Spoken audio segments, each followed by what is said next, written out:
সজীব ওয়াজেদ জয়ের সাক্ষাৎকারে নির্বাচন বিষয়ে যে কনফিডেন্স, যে আত্মবিশ্বাস, তাতে একরকম পরিষ্কার যে তাদের খুবই শক্তিশালী পক্ষগুলোর সঙ্গে আলাপচারিতা হচ্ছে যে আওয়ামী লীগকে নিয়েই যে নির্বাচন করতে হবে সেই পক্ষগুলো human rights watch, committee to protect journalist সহ 6 মানবাধিকার সংগঠন তো এগিয়ে এসে প্রকাশ্য বিবৃতি দিয়েছে। কিন্তু ধরুন রাষ্ট্রগুলো,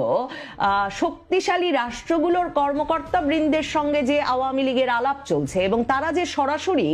ইউনূস সরকারের ওপর চাপ দিচ্ছেন এবং সেই চাপে যে শেষ পর্যন্ত